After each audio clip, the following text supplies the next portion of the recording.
Hi, this is Josh, Dream Body Clinic, and today we're talking about Muse cells. Muse cells are a new type of stem cell. They've been around for a while, since about 2010. They were discovered by Dr. Dezawa. She's a professor in Japan. And at the end of this video, you'll see a conference. We flew her in to explain this to our team because we're now offering her Dezawa Muse cells here at the clinic. So these are found within mesenchymal stem cells, but they are pluripotent stem cells, meaning they can turn into whatever cell type needed. Just like MSCs, they'll seek out inflammation, but in this case, they're going to then eat damaged or debris of cells, and then they differentiate into those cells to replace it.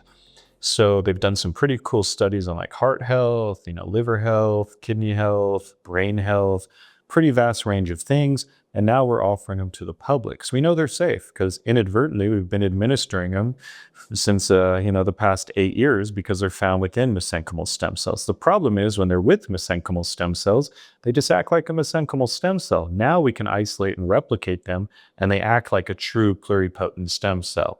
So dosing wise, in the video she filmed before this, Dr. Dezawa was explaining that she believes 15 million is the ideal dose.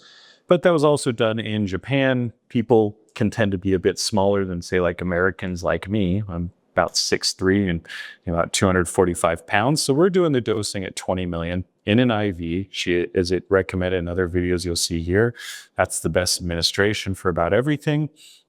And in this video, you'll see after I get done talking here, that she's explaining dosing wise depends on the treatment. Now, if it's an acute damage, like say a heart attack, stroke recovery, she believes it should usually be one and done. Now, we always hope that, but like MSCs, we found sometimes it takes more than one, but that usually means you come back in like 6 months to a year. The cool part with Muse cells is that they work faster, so you may be able to come back sooner. So with chronic issues, and she explains like chronic kidney disease, maybe ALS, like Lou Gehrig's disease, that's what my dad had and kind of what got me into all this, you might want to do it more often, like maybe once every 3 months, and until you really see peak results, and hopefully you won't need it after, but you never know. That's what we're trying to figure out now.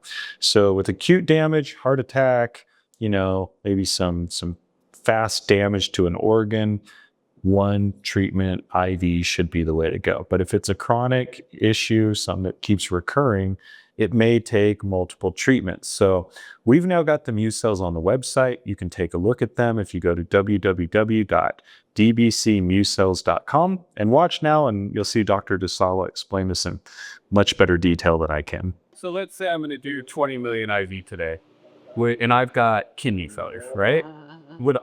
Could I do 20 million today, then do 20 million tomorrow? Or I don't think so. just to only do the 20 million? I think 20 million, it's more than 15 million, right? But in the case of kidney failure, I will recommend to do every 3 months. Okay. In case of ALS, the patient treated once in a month. It depends. Okay, so more. It depends on the disease or what is your target. I just wasn't sure if you would do it closer to, because patients don't want to stay out. They don't want to come back if they don't have to, but they will. So that's why I was just curious. If it's like acute disease, like stroke, myocardial infarction, anyway, any acute disease, sudden occurrence, then the single shot soon after will be enough.